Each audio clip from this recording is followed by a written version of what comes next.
Varicose veins కి సరైన చికిత్స కోసం సంప్రదించండి ఎవిస్ హాస్పిటల్. అమ్మ నమస్తే. చెప్పమ్మా జయ.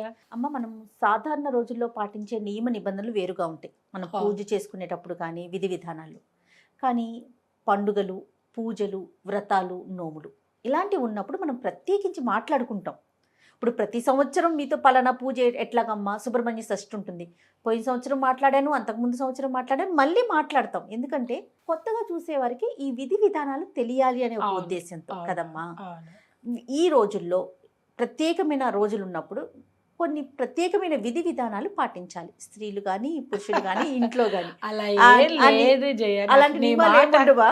అసలు నీ మాట నాకు అర్థమైంది. అంటే మీ వయసు పిల్లలకి అసలు ప్రతి విషయాన్ని తల్లి భూతద్దంలో పెట్టి చూడడం బాగా అలవాటయ్యింది జనాలకి.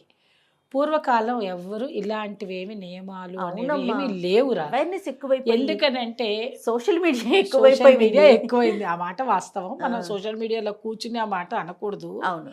కానీ నేను అనేది ఏంటంటే పూర్వకాలం రోజుల్లో అంటే మేము ఇప్పుడు అమ్మగారు ఉన్నారు కాబట్టి మాకు ఇంకా పూర్వకాలం విషయాలు బాగా తెలుస్తాయి. ఎందుకంటే అమ్మకి 98, 97, 98 దాకా ఉన్నాయి. ఆవిడ అవునవును. పెద్ద ఆవిడ తెలుసు నీకు. అమ్మ తెలుసమ్మా. అమ్మ ఎప్పుడు కలవరిస్తుంటుంది జయ అవును, ఎలా అవును, ఉంది అనేసి. అవును. అటువంటిది వాళ్ళ ద్వారా మేము చాలా విషయాలు తెలుసుకున్నాం. ఆ. అయితే ఆ రోజుల్లో అసలు ఈ నియమాలు పాటించడాలు ప్రతి చోట ఏంటంటే నేను అనుకోకుండా నేను ఒక కౌన్సిలర్గా కూడా ఉన్నా కాబట్టి ఆ. ఈ ఫ్యామిలీ కౌన్సిలింగ్ విషయాలకు వచ్చేసరికి ఏమవుతుందంటే ఈ గొడవలు ఎక్కువైపోతున్నాయమ్మా. ఇళ్లల్లో వీళ్ళు ఏం చేస్తున్నారు, మీడియాలో చూడడం, ఓ తెగ పూజలు పునస్కారాలు చేసేయడం, వాళ్ళు ఇష్టం వచ్చినటువంటి దీపాలు పెట్టుకొని అవి పెట్టుకొని ఇవి పెట్టుకొని ఏదో చేస్తూ అలంకరణలు, ఉంటారు. అలంకరణలు. అలంకరణలు, రకరకాల వస్తువులు ఇల్లంతా కూడా అవి పెట్టేసి ఇవి పెట్టేసి ఏదో చేసేయడం చేస్తున్నారు. అంతటి వరకు ఓకే, నేను దానికి కూడా ఏమన్నా ఓ మంచి పద్ధతిలో ఉన్నారులే, మన ధర్మాన్ని హిందూ ధర్మాన్ని పాటిస్తున్నారులే అని మనసుకు సంతృప్తి పరుచుకుంటా. కానీ ఎక్కడ గొడవలు వస్తాయంటే భార్యాభర్తల దగ్గర గొడవలు వచ్చేస్తున్నాయి. వీళ్ళు ఏంటంటే ఆ భర్తకి అనుకూలంగా ఉండకుండా మేము అది చేసాం, మేము ఇది చేసాం, ఇది ముట్టుకోకూడదు, అది ముట్టుకోకూడదు, నిన్ను ముట్టుకోకూడదు, బెడ్రూమ్లోకి రాను, బెడ్రూమ్ మీరు తలుపేసుకొని మీరు పడుకోండి, ఇలాంటివన్నీ చాలా తప్పమ్మా. ఫస్ట్ మనం రామాయణంలో కానీ భారతంలో కానీ భాగవతంలో కానీ మనం నేర్చుకోవాల్సిన కొన్ని విషయాలు ఉన్నాయి. ఎవరు భగవంతుడు అంటే భర్తే దేవుడు. ఫస్ట్ అది రావాలి మీకు మైండ్లోకి. అది వచ్చిందనుకో ఈ గొడవలన్నీ రావు. నా దగ్గరికి కౌన్సిలింగ్ వచ్చిన పిల్లలకు ఫస్ట్ మీరు కౌన్సిలర్ అవటం వల్ల ఏమో కానీ ఎలా అంటే పాతకాలం పద్ధతులు కరెక్ట్గా నిజంగా గౌరవించాలి, కాదనట్లేదు. కానీ ఈ జనరేషన్కి తగినట్టు మాట్లాడతారమ్మా. అది అది మీ ప్రత్యేకత. ఇప్పుడు నేను చూస్తున్నా అమ్మలు, నేను చూస్తున్నాను ఏమిటంటే మనము పూర్వకాలం మెథడాలజీలో కనుక మీరు వెళ్ళారనుకోండి, ఇళ్లల్లో గొడవలు పెట్టుకుంటే ఇంట్లో సంతోషం లేకపోతే లక్ష్మీదేవి నిలబడదు. మీరు పూజ చేసేది దేనికమ్మా? ఇప్పుడు నువ్వు చేస్తావు అనుకో ఒక పూజ, దేనికోసం చేస్తావు? మీ కుటుంబం బాగుండాలని చేస్తావు, నీ బిడ్డలు బాగా చదువుకోవాలని చేస్తావు, నీకు డబ్బు రావాలని చేస్తావు. డబ్బు లేదే ధనం మూలం మిదం జగత్, అంతే కదా. డబ్బు లేకుండా నువ్వు ఏ పని చేయలేవు. అలాంటిది ఇంట్లో ఉండేటువంటి నీ భర్తని నువ్వు ఇచ్చే సుఖాన్ని కనుక వాళ్ళకి కాకుండా చేసి దాన్ని ఏదో మీరు భూతద్దంలో పెట్టి ఎందుకు చూస్తున్నారు? అసలు అది తప్పు అనే మాట అనొద్దమ్మా. అది తప్పు కాదు. మీకు సమయం అది ఏ టైంలో రాత్రిపూట అన్నం తినటం, పొద్దునపూట లంచ్ అంటాం, రాత్రి డిన్నర్ అంటాం. అలా ఏదో 2 పేర్లు పెట్టుకుంటున్నాం. పొద్దున్నే తింటే బ్రేక్ఫాస్ట్ అంటాం, 4ంటికి తింటే స్నాక్స్ అంటావు. అలా ఏదో ఒక దానికి ఒక్కొక్కటి పెడతారు. కొంతమందికి అంటే మిడ్ నైట్ క్రేవింగ్ అనేది ఉంటుందట, కొంతమందికి ఆకలిస్తూ ఉంటుందట, ఆ టైంలో కూడా తింటారట. ఆకలి అది ఒక్కొక్క బాడీ తత్వాన్ని బట్టి ఉండి. ఇక మీరిద్దరి పర్సనల్ విషయాన్ని లోకానికి ఎందుకు చెప్తున్నారు జయ? నాకు అర్థం కాలేదు. అలాంటి ఇష్యూస్ కూడా వచ్చేస్తున్నాయి అమ్మా. నా దగ్గరికి అయితే మీరు చెప్తే నమ్మరు. ప్రతిరోజు నేను ఒక 10 కేసులు నన్ను హ్యాండిల్ చేస్తాను. పిల్లలు నా దగ్గరకు వచ్చిన తర్వాత మొట్టమొదటిగా అబ్బాయిలే వస్తున్నారు పాపం. గొడవలు, ఇంట్లలో గొడవలు పడిపోయి, ఏంటి మేడం రోజు ఒక పూజలు అంటుంది, రోజు ఒక పూజ అంటుంది, మేము ఏం చేయాలి? నిజమే కదా, వాళ్ళ బయలాజికల్ నీడ్స్ వాళ్ళకున్నప్పుడు మీరు చేసే తప్పు కదా. అలాంటివి ఎప్పుడు చేయొద్దమ్మా. నేను మన ఛానల్ ద్వారా నేను చెప్పదలుచుకుంది ఏంటంటే మీరు పూజలు చేయండి, చాలా వ్రతాలు చేయండి, మీరు ఏమేమి మొక్కులు మొక్కుతారో మొక్కండి, అన్నీ చేయండి. దానికి కొన్ని నియమాలు చక్కగా పాటించండి. పూజకి కావాల్సిన నియమాలు పాటించండి. భగవంతుడి దగ్గర ఎట్లా ఉండాలో చేయండి. దేనికి తగ్గట్టు ఇంట్లో అత్తగారు ఉంటారు, పెద్ద ఆవిడ 80 ఏళ్ళ ఆవిడ ఉంటుంది. మీరు ఆవిడకి పొద్దున్న లేచి ఇంత బ్రేక్ఫాస్ట్ పెట్టి ఆవిడకి వేయాల్సిన మందులు అవి ఇవ్వకుండా, నేను మడిగట్టుకున్నాను, నేను పూజ చేస్తున్నాను, నేను ఇక్కడ జపం చేస్తున్నాను, ఆయన ఎవరో నాకు చెప్పాడు కూర్చొని ఓం ఓం ఓంకారం చేయమన్నాడు, నువ్వు కూర్చుంటే ఆవిడ ఏమైపోవాలి పాపం? ఆవిడ లేవలేకే కదా మంచం మీద ఉన్న ఆవిడ టైం నువ్వు చేయాలి కదా. నీ టైం, పిల్లలు స్కూల్కి వెళ్ళే టైం ఉంటుంది, ఆ టైంలో చాలామంది పూజ చేయాలని వాళ్ళకి లేట్ అయిపోతుంది, టీచర్ వాళ్ళని కొడుతుంది. ఇవన్నీ ఇలా ఉన్నప్పుడు మనం ఏంటనంటే కుటుంబ వ్యవహారాలన్నీ సవ్యంగా చూసుకుని, అంటే నీ డైలీ రొటీన్ని నువ్వు జాగ్రత్తగా చూసుకున్న తర్వాత అప్పుడు నీవు ఏదో ఒక టైం షెడ్యూల్ తయారు చేసుకుని దానిలో నీవేదో చెయ్యాలని నీ మనసుని మళ్ళీ నేను తప్పు పట్టను, నీకు కావాల్సినట్టు చేసుకోండి. ఇంకా అన్నిటికంటే ఒక ముఖ్యమైన విషయం చెప్తా జయ, మీరందరూ అనుకుంటున్నట్టుగా ధ్యానం అన్నా పూజ అన్నా లేదా మరేదైనా మొక్కన్నా మీరు సపరేట్గా కూర్చొని చేసేది కాదు. ఏ పని చేస్తారో అదే మీ ధ్యానం. వంట చేసేటప్పుడు వంటని సవ్యంగా మైండ్ పెట్టి మీరు వంట చేయండి, అరగంట 30 గంట, అదే మీ ధ్యానం. కాన్సన్ట్రేషన్ లెవెల్స్ కరెక్ట్గా మీరు మనసు పెట్టలేదనుకోండి, ఒక చోట ఉప్పు ఎక్కువ అవుతుంది, ఒక చోట కారం ఎక్కువ అవుతుంది, ఓ చోట మీరు చేయాలి, అయ్యో నేను మర్చిపోయాను మేడం అని అంటారు. ఎందుకంటారు మర్చిపోయానని? మరపు రావడానికి గల కారణం ఏంటంటే చేసే పని మీద మీకు విధానం లేదు. కాన్సన్ట్రేషన్ లెవెల్స్, అది ధ్యానము అంటే పద్ధతి అది. తర్వాత భగవంతుడి మీద అనురాగం. మీరు పూజ చేస్తున్నంతసేపు స్తోత్రాలు వినండి లేదా నేర్చుకుని చదవండి. లలితా సహస్రనామం చదవాలని మీ కోరిక ఉందనుకోండి, చక్కగా తెల్లవారుజామునే లేవండి, చక్కగా స్నానం చేయండి, కాలకృత్యాలు తీర్చుకోగానే బాత్రూంలోంచి బయటకు వచ్చేటప్పుడే స్నానం చేసి ఉతికి ఆరేసిన చీర కట్టుకోండి. చక్కగా చీర కట్టుకొని జాకెట్ హాయిగా శుభ్రంగా అన్నీ వేసుకుని వస్త్రధారణ వేసుకున్న తర్వాత ఆ దీపం ఏదో వెలిగించేసి, నాయన కాసేపు వచ్చి నీ దగ్గర కూర్చుంటా, ఈ లోపల ఇంట్లో వాళ్ళందరూ నాకు దేవుళ్ళే అని ఆ దేవుళ్ళందరికీ వంట చేయండి. వంట చేసి అక్కడ పెట్టి దించంగానే కృష్ణార్పణమస్తు అని అక్కడి నుంచే మీరు నైవేద్యం పెట్టండి. భగవంతుడు సర్వాంతర్యామి, అన్ని చోట్ల ఉంటాడు.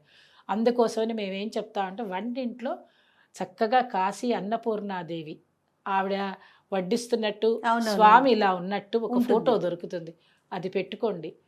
ఆ అన్నపూర్ణే సదాపూర్ణే శంకర ప్రాణవల్లవే జ్ఞానవైరాగ్య సిద్ధ్యర్థం భిక్షాందేహి చ పార్వతి. చక్కగా అలాంటి పార్వతీదేవిని మొక్కండి, మొక్కి మీ పనులు మీరు చేసుకోండి. అలాగ మీరు చేసేటువంటి పనులలో భగవంతుడిని ఆరాధన చేస్తూ మీరు వంట చేసుకున్నట్టయితే సగం అయిపోతుంది మీకు ఆ రోజులో. తర్వాత అత్తయ్య గారికో మామయ్య గారికో మీరు చేసేటువంటివి ఏదైనా ఉంటే తల్లికో తండ్రికో పెట్టేవి ఏది ఉందో చూసుకోండి. చక్కగా మీరు మీ భర్త గారు ఇద్దరు కలిసి ఇంట్లో అన్ని పనులు చేసుకోండి. పెద్ద పెద్ద వ్రతాలు పూజలు ఉన్న రోజు హాయిగా అన్ని కలిసి అందరు చేసుకోండి. కానీ వీటన్నిటితోటి నిత్య జీవితంలో జరిగే విషయాలను మాత్రం కలపకండి, వాటిని అవాయిడ్ చేయొద్దు. అదే అని మైండ్లో పెట్టుకుంటే ఈ పని అపచారం అట్లా ఎందుకు భావిస్తున్నారమ్మా? ఎందుకంటే అది చాలా తప్పు, చాలా నాకు మీకు దాని మీద మీకు ఒక టాపికే చేసిస్తా నేను, కావాలంటే. నాకేమి తప్పేమి కాదు, ఎందుకంటే ఇది నిత్య జీవితంలో జరుగుతున్న విషయం. కానీ చాలా వీడియోలు కూడా తయారు చేస్తున్నారు, ఆ వీడియోలు మనం చెప్పని అవసరం లేదండి. ఎవరికైనా ఇప్పుడు చేప ఉన్నది, చేపకి ఈదడం ఎవరు నేర్పరు, అవునా? చాలా కరెక్ట్ కదా. చేపకి ఈదడం ఎవరు నేర్పరు, నీళ్ళల్లో పడేస్తే అదే ఈదుతుంది. చంటి బిడ్డ అంత దూరం ఎందుకు? చంటి బిడ్డ ఇట్లా పుట్టంగానే బిడ్డను కావాలంటే మీరు చేతికి తీసుకొని చూడండి, మా తల్లి యొక్క స్తన్యం ఎక్కడుంది అని చెప్పి వాడు వెంటనే పక్కకు తిరుగుతాడు ఆ శిశువు. అంటే వాడికి తెలుస్తుంది తన నోటికి శిశువు పాలు కావాలి అని తెలిసిపోతుంది. అంటే ఇవన్నీ ఏంటి? ప్రకృతి ధర్మం. భగవంతుడు అనేవాడు ఒక క్రియేటర్ ఉన్నప్పుడు వాడు అన్ని పనులని సవ్యంగా చేస్తారు. అన్ని సవ్యంగా చేస్తేనే ఆయన నామం, ఆయన స్మరణ చేస్తున్నాం మనం. అందువల్ల మనం ఏంటంటే ఇలాంటి విషయాలలో తప్పు పట్టకండి. భర్తే భగవంతుడని మీ మనసులో ఇలాంటి మూఢాచారాలు ఎందుకు ప్రబలనాయి అంటారు? మీ ఉద్దేశం ఏంటి చెప్పండి. ఏం లేదమ్మా, ప్రతి వాళ్ళు ఏంటంటే వాళ్ళు తప్పించుకోవడానికి, ఏదో ఊహించుకోవడానికి. భగవంతుడు అంటే ఏదో ఒక ఫోటోలో ఉన్నవాడే భగవంతుడు అనుకుంటారు. ఫోటోలో ఉండేవాడు కాదు భగవంతుడు, నీ మనసులో ఉండేవాడు భగవంతుడు. నీ మనసులో నువ్వు చూసుకోవాలి భగవంతుడిని. ఆత్మస్వరూపము పరమాత్మ స్వరూపం అనే మాట నీకు తెలియాలి. పరమాత్మను నువ్వు చూడకపోతే ఇంకేంటి? ఒక స్త్రీ అంటేనే దేవుడు. నేను ఎన్నోసార్లు చెప్పాను ఈ మాట. మనము పరమాత్మను మోసేటువంటి శక్తి భగవంతుడు మనకే ఇచ్చాడు. ఎందుకని జీవాత్మ పరమాత్మ, ఈ ఆత్మ అనే శరీరంలో ఈ జీవాత్మ అంటే జీవం కల్పించి మగవాడు జీవాత్మ, ఆ జీవాత్మ కలిస్తేనే కదా పరమాత్మ. ఆడదొక్కతే పిల్లవాడిని కనదు కదా తండ్రి లేకుండా. అంటే పురుష బీజం ఈ క్షేత్రంలో పడితేనే కదా వచ్చేది. అవును. మరి అలాంటప్పుడు అలాంటి పరమాత్మని మోసేటువంటి ఇంత మరి ఇప్పుడు మనం మామూలుగా ఉన్నామే, మరి ఆ రోజుకి ఎలా లోపలికి దూర్చుకొని ఉన్నాం, మరి ఎంత పెద్ద పొట్ట ఎలా మోయగలిగాం. మరి అదంతా భగవంతుడు, ఆ సృష్టి ధర్మం అనేది తెలిస్తే ఇంత ఇదేముంటుంది. అటువంటి భగవంతుడిని నువ్వు ప్రార్థన చెయ్యమని చెప్తుంటే మీరు ఏదో ఎక్కడో ఫోటోలో కనిపించింది ఏదో చూసి మనకి చెప్పింది విని అక్కడ ఏముండదు. మీ ఇంట్లో ఒక అది పెట్టా, నేను అట్లా చేస్తాను, దీపం పెట్టాను, అక్కడ పసుపు దీపం పెట్టాను, ఇక్కడ ఉప్పు దీపం పెట్టాను, కుంకుమ దీపం, ఏంటమ్మా ఇవన్నీ కాదు. ఇవన్నీ చేస్తారు, ఇంట్లో ఉండే వాళ్ళని ఏడిపిస్తున్నారు. ఇంట్లో ఉండే భర్తని ముఖ్యంగా నేను చెప్తున్నాను, భర్తని బాధ పెట్టకండి. మగవాళ్ళకు కూడా చెప్తున్నా, చాలా ఒక్కటే ఏదైనా కొన్ని స్ట్రిక్ట్గా ఉంటాయి. ఏది ఇప్పుడు అయ్యప్ప స్వామి మాలలు అలాంటివి వేసుకుని ఆ ఒక్కదానికే నియమాలు వేరండి. ప్రత్యేకంగా ఉండేదానికి పాటించాల్సి అది వేరు. అదేదో వాళ్ళు కావాలనుకుంటారు, వాళ్ళు ఖచ్చితంగా 40 రోజులు ఉండదలుచుకుంటారు.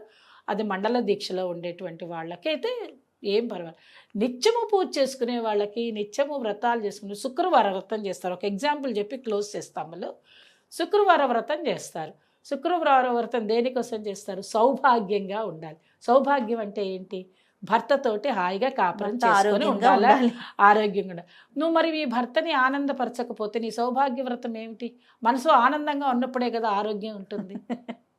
అవునా కదా అమ్మలు? నేను చెప్పిన దానిలో ఏమైనా తప్పు? Simple logic.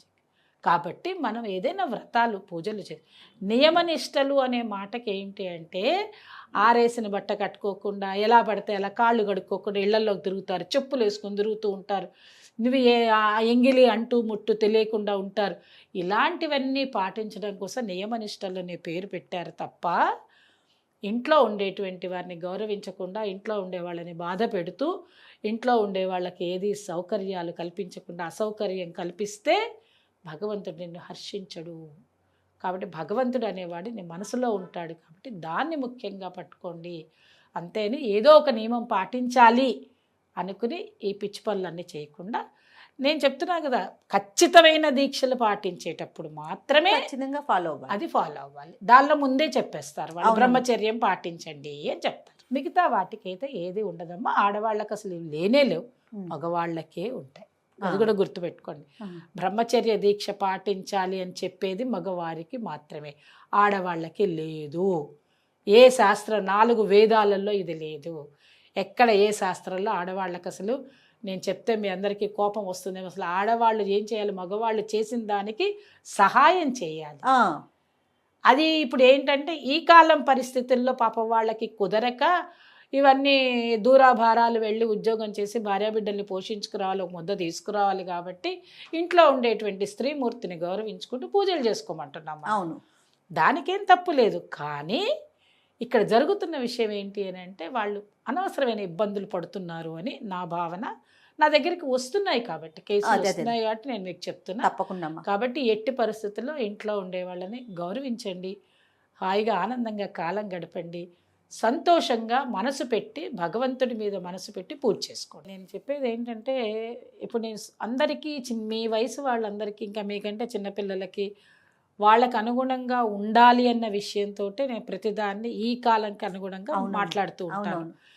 అదే మూఢభక్తి ఉండకూడదు. కేసులు చూస్తాను, ఎందుకంటే అదృష్టవశాత్తు తెలియదు కానీ నేను ఒక ఫ్యామిలీ కౌన్సిలర్ కూడా అయ్యి ఉన్నాను, ఒక స్పిరిచువల్ ఆస్ట్రో సైకాలజిస్ట్గా ఉన్నాను. కాబట్టి నాకు అర్థమవుతుంది విషయాలన్నీ కూడా.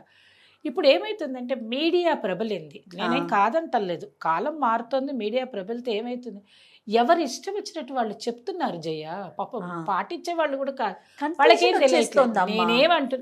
నేను చెప్తున్నాను కదా, ఒక చిన్న పని చెయ్యాలి అంటే ఇట్లా మీడియాలోకి వెళ్ళి జస్ట్ దానికి సంబంధించి ఒక దీపం అని పెడితే చాలు 1,00,000 వీడియోలు.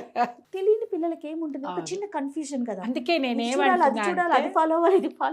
తెలియదు జయ. నేనేమంటున్నానంటే, ఇంట్లో మీరు పెద్దవాళ్ళని ఫాలో అవ్వండి. మీ అమ్మగారు, మీ నాన్నగారు, లేదా మీ అత్తగారు, మీ మామగారు, వాళ్ళు పెద్దవాళ్ళు ఏం చేశారు, వాళ్ళు ఏం పూజలు చేశారు, అంతే. వాళ్ళు మీ ఇంటి ఆచార వ్యవహారాలు, మీ కులదైవం ఎవరు, మీ ఇంట్లో ఎట్లా చేసేవాళ్ళు, మీకు పూజ ఉన్నదా లేదా, ఉంటే వాళ్ళని పాటించండి. మీరు వింటే వినండి, కాసేపు వినండి, చూడండి, వదిలేసేయండి. కానీ పెద్దవాళ్ళని మన వాళ్ళ- ఇంటి మన ఆచారం. ఇంటి మన ఎవరిది వాళ్ళదే, నాది నాదే, నాది నీది నాది. నీదే. అమ్మ మీ మాటకి అడ్డొస్తాను అనుకోవద్దు. ఇంటి ఆచారం, మన పెద్దలు చెప్పింది వినండి అనే ఇదే మాట అనంతలక్ష్మి అమ్మ, సత్యవాణి అమ్మ, రమారావి గారు, మీరు, ఇలా నేను పెద్దలతో ఎంత మందితో చేస్తానో ప్రతి ఒక్కరూ చెప్పే అంటే మేము మాట పెద్దవాళ్ళం కదండి, ప్రతి ఒక్కరు మేమందరము ఇప్పుడు ఎవరి అయిపోతాం, దగ్గరలో వాళ్ళు ఫాలో అవ్వాలి. దగ్గరలోకి పడ్డవాళ్ళు. అందరికంటే పెద్ద ఆవిడ అనంతలక్ష్మి గారు, అనంతలక్ష్మి అమ్మ. 75 ఏళ్ళు దగ్గరికి వస్తున్నట్టున్నాయి ఆవిడకి. కాబట్టి ఆవిడ పెద్ద ఆవిడ నుంచి వరుసగా వయసులు చూసుకుంటూ వస్తే అందరు కొంచెం అందరిలోకి కాస్త చిన్నెవరంటే రమారావి ఉండొచ్చు. అవును. ఎందుకంటే ఆవిడకి ఇంకా 60 వచ్చినట్లేదు. లేదు లేదు. సో అదే చెప్తున్న మాట. కాబట్టి అందరం 60 ఏళ్ళ దగ్గరికి వచ్చేసాం. కాబట్టి ఏంటంటే మాకు తెలుసు 60 ఏళ్ల నుంచి ఉన్నాం కాబట్టి మేము 10 ఏళ్ళు తీసేస్తే 50 ఏళ్ల నుంచి అయినా పూజలు పునస్కారాలు విలువలు తెలుసు.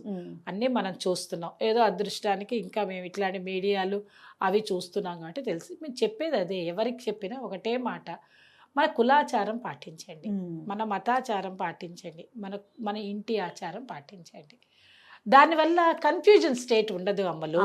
క్వశ్చన్స్ ఉండవు, క్వశ్చన్స్ ఉండవు. ఏమైతుంది, మీ ఇంట్లో ఎప్పుడు మాకు అఖండ దీపం లేదు పెట్టకండి, అయిపోయే, సింపుల్. ఏముంది పెద్ద విషయం, ఇంట్లో దీపారాధన చేసుకోండి. అబ్బాయి చేస్తాడే, కోడళ్ళకి ఏం చెప్తుంది అత్తగారు, అబ్బాయి చేస్తాడమ్మా, నువ్వు కాస్త ఒత్తి పత్తి వేసి అన్ని రెడీ చెయ్యి అంటుంది అత్తగారు మాకు చెప్పినప్పుడు. రేపు మేము మా కోడళ్ళు వచ్చినప్పుడు, అమ్మ నువ్వు పిల్లవాడు పూజ చేసుకుంటాడేమో, కొంచెం అన్నీ రెడీ చేసి పెట్టి నువ్వు హాయిగా ఏ స్తోత్రం వాడు వెళ్ళాక చదువుకో, నీకు ఆఫీస్ నుంచి వచ్చాక వెళ్ళినప్పుడు అని చెప్తాం. పర్వాలేదు అత్తయ్య మేము చేసుకో. అప్పుడు ఏమవుతుందండి, ఈ కన్ఫ్యూజన్ రాదు. అమ్మ నీ బిడ్డల కోసం నువ్వు శుభ్ర షష్ఠి పాటించమ్మా, నాగుల చవితి బిడ్డల కోసం చేసేటువంటి పూజలు, అది ఒక్కటి నీ సొంతంగా నువ్వు చేయాల్సింది చెయ్యి. అలా చెప్తే పెద్దవాళ్ళు ఇళ్లల్లో చెప్తారు. పెద్దవాళ్ళు లేరు, మీ మాటకి నేను ఓకే చెప్తున్నా, ఇళ్లల్లో పెద్దవాళ్ళు లేరు అనుకోండి, మీకు తెలిసి మీ కుటుంబంలో ఉండేటువంటి విషయాలు ఎవరో ఒకళ్ళు చెప్తారు కదా, మీ అత్తగారో మీ అత్తగారు చెల్లెళ్ళో, లేకపోతే మీ ఇంట్లో ఇవి ఉన్నాయనో, లేకపోతే ఎవరో ఒకళ్ళు పెద్దవాళ్ళు చెప్తారు, ఒకరు ఉంటారు కదా, వాళ్ళు చెప్పిన మాట మీ కుటుంబ ఆచారం పాటించండి, ఎంత సుఖంగా ఉండొచ్చు. అప్పుడు ఈ ఆలోచనలు అన్నీ రావు. అవునమ్మా. ఈ పిచ్చి ఆలోచనలు, ఇళ్లలో కొట్లాటలు, ఈ దూరాలు అవ్వడాలు, ఇవన్నీ కుటుంబ విచ్ఛిన్నానికి కారణాలు, ఇవన్నీ కాకుండా ఉండడానికి పెద్దలని గౌరవించండి. ఫస్ట్ పెద్దవాళ్ళని గౌరవించండి, కుటుంబాన్ని గౌరవించండి. అన్నీ నాకే తెలుసు, నా సొంతంగా నేను చేస్తాననే మాట అన్నది. ఇప్పుడు తెలియక పిల్లలు ఏం చేస్తున్నారంటే, వాళ్ళు ఎవరో చెప్తున్నారు ఉప్పు దీపం పెట్టండి అనగానే ఉప్పు తీసుకొచ్చేసేయడం, పెట్టేసేయడం. పాపం తెలియదు, ఇళ్లలో అమ్మ ఆఫీస్కి వెళ్తుంది, ఇంట్లో ఎవరు ఉండరు, చంటి బిడ్డలు ఉంటారు, ఆ దీపం వెలుగుతూ ఉంటుంది, ముట్టుకోకూడదని తెలియదు, కాలిపోతున్నది. చాలామందిని చూస్తున్నాను నేను. ఏది బట్ ఇళ్లలో దీపం పెట్టేసి ఆఫీస్కి వెళ్తారు, దానివల్ల యాక్సిడెంట్స్ అవుతున్నాయి. ఇలాగా మనకు తెలియని పనులు ఇవన్నీ. ఎందుకంటే ఆ రోజుల్లో ఆడవాళ్ళు ఇంట్లోనే ఉండేవాళ్ళు. అవునమ్మా, అప్పుడు సాధ్యమైంది. ఇప్పుడు ఎట్లా సాధ్యం? నీకు చెప్పారు అనుకో జయ, నీకు వెంటనే రేపు ₹1 కోటి వస్తాయి, నువ్వు ఈ పని చెయ్యి, ఒక 40 రోజుల్లో వస్తాయి అని అనగా నువ్వు ఉద్యోగం మానుకుని ఇక్కడ కూర్చోగలవా? వచ్చే ₹1 కోటి పోతాయి, రోజు వచ్చే జీతం కూడా పోతుంది.